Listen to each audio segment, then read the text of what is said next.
Hi everyone, this is Felix from the Caracal Project.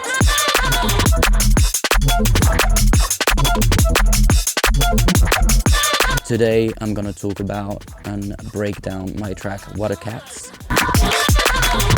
The points I'm gonna spend the most time on is the lead sound.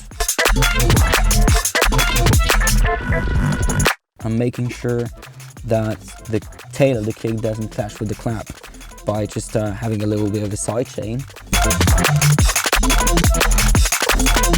Then we are adding a second layer that's going to have like a different volume envelope.